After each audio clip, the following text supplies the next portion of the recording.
Hi guys, Hengist here from House of Hengist Comics, and a big welcome back to the channel, and I hope you're doing very well indeed.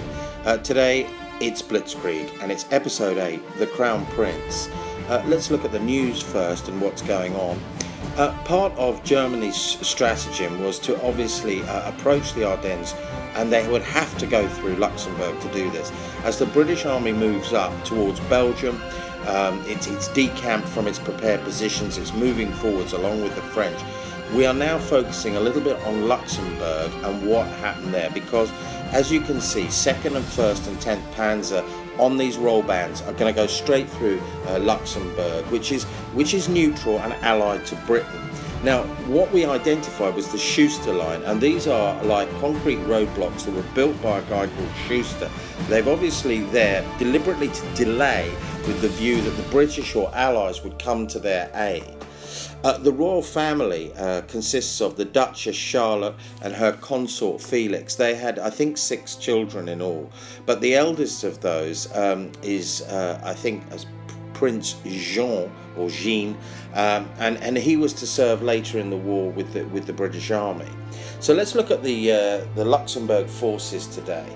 Luxembourg really doesn't have a standing army per se. It's got, like, I suppose, a number of companies. They don't have any heavy weapons or tanks really, but they had police units and these company of infantry that I think were really designed to protect the royal family per se. You can see uniforms here, and they tend to have this white band. I don't know why around their uniform, their helmet. Now, the German forces today, well, they're going to be mainly sort of reconnaissance forces, which we've been seeing at the van, really, of most of these attacks. But they've also got Brandenburgers disguised as civilians within Luxembourg. They know Luxembourg quite well, you know, and we're going to see German infantry, really, and some special forces. But let's get into the research and what we tried to gear for this. Basically, we weren't going to focus really on the citadel or anything, because we couldn't find military action and it fell very quickly. So what we wanted to look at was we found a number of sources which indicated an attempt on the royal family, and also some action on the Schuster line, but it was very sporadic and small scale, delaying action really, if nothing else. So we're going to look at that, and what is the mission then, I suppose? Well, the mission really is to basically, for the Luxembourg forces, is to get the royal family out and effectively basically delay the Germans. This is critical. So we're going to link this with the Schuster line, where they may be opposed or may not, depending on the deck, and this is what can be really quite interesting.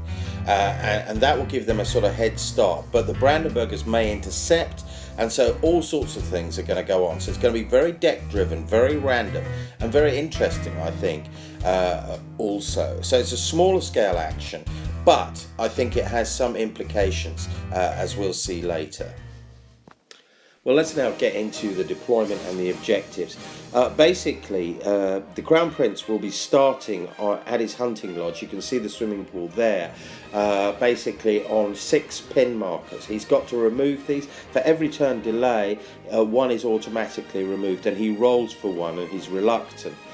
So he'll be there. So this gives the Brandenburgers, if they arrive, and you'll see them in a grey van, basically an opportunity to take them. But critical to this game basically is taking off the hunting lodge on top of that hill, and the Germans basically to get through as quickly as possible through these lanes into the town, basically try and capture the Crown Prince, as I've called him, or Crown Duke, and basically with that they succeed in their mission.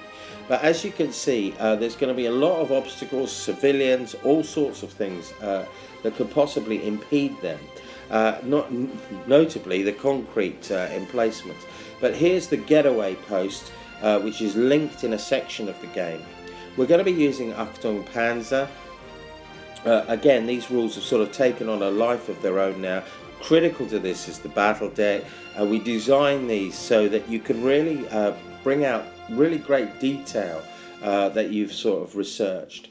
So let's now get into the battle action, and for a small game it was great fun indeed, and played with exactly the right spirit. We needed a bit of a lightener before the next battle next week.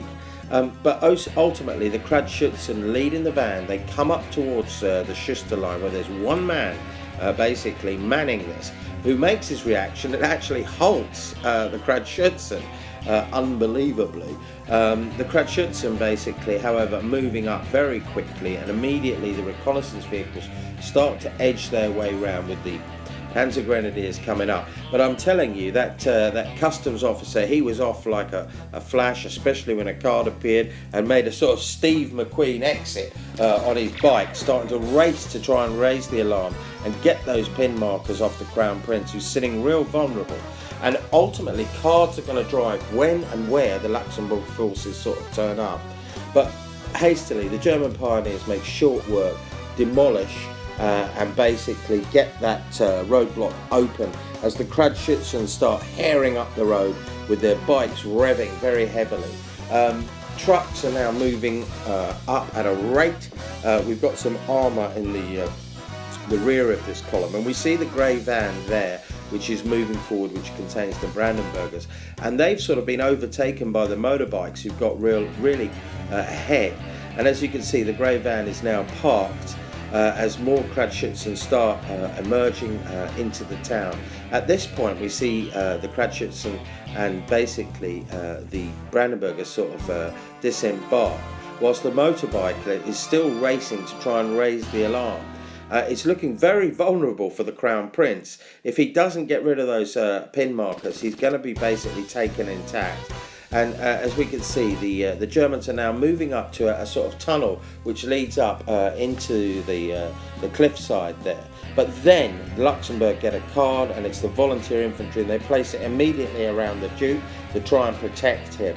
As basically the Brandenburgers come up to the top and start to fan out, with a view to try and cut the road off, because they know that he's going to try and bolt down that direction and head for that railway head to try and get out of Luxembourg. So we've got a lot going on, including all this small-scale action. A priest, some Poles who were in the last episode at Danzig, where they stole a film of basically an incident where some Germans had shot down some communists. They're running away disguised as nuns, as the Germans are wondering what on earth is going on. But it's micro elements within this sort of game, as the Germans keep moving forward with so much vigour and so much support equipment that the motorbike sort of customs officer tries to stop them but fails, and he then gets back on his bike and flees again, trying to get to some way to communicate to the Crown Prince and their sort of pseudo headquarters, as more and more German stuff, including the kitchen and the cook, are moving up. But the German infantry now, the Kradschützen, have got up to the top by the swimming pool and starting to really threaten the Crown Prince, when immediately the volunteers open fire. This is the first shooting we've had. They fired first, and basically they're desperate to get the Crown Prince away. He's jumped into a car. He basically flees down the road. He literally runs over one of the Brandenburgers. The priest notified them they are them. They shoot out his tyres. He crashes as the rest of the Poles start opening fire with shotguns, small arms, in the middle of the town. And we now get a real little battle going on between German panzer infantry effectively fighting as the civilians race for cover. And basically the Crown Prince is fleeing basically on foot towards the train, where the Poles disguised as nuns have effectively jumped onto it. But the volunteer infantry is effectively overrun and butchered. Meanwhile, the customs officers just driving all over the place, trying to find some respite in this storm. The Germans have effectively taken the hunting lodge and have been very successful, as heroically, basically, a battle now takes place on the railway as the bodyguard saves the Crown Prince, leaping in, and effectively the Crown Prince manages to escape. But it's been a German victory, guys. And a great little game it was indeed, and we really enjoyed this. Fantastic fun. But occupation has begun in Luxembourg, and although there hasn't been a lot that you could really wargame around here, we've tried to include most of the sort of incidents, although I think the train was a bit fictitious. But a lot of refugees start moving out. Luxembourg is taken, and it quickly falls. You'll see a lot of Germanization taking place now. There's pro-fascist movements beginning to be encouraged, and German policies are immediately put into place, including the arrival of Himmler, who arrives very quickly. And I think in 41 there's a big general strike. It's a peaceful sort of resistance, but a lot of people are displaced. A lot of the Jewish community was to suffer here as well. And many of the Luxembourgers, and I wasn't aware of this, including Prince Jean, escaped to England, where they basically ended up fighting. And I don't think, you know, that Luxembourg and those that were there have even been remembered and honoured, but they did fight. And Prince Jean was to go on and serve in the Irish Guards, I believe, and was at Market Garden. I think he became a captain and then subsequently an honorary colonel.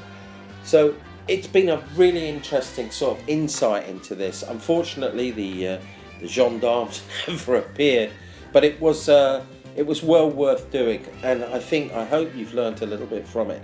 So from now, it's over and out from me, and have a really good day and stay safe. And so there's more coming up from Blitzkrieg next week, where we see the first clash of steel, so to speak. So stay tuned, stay lucky, and stay safe. It's over and out from me. Bye for now.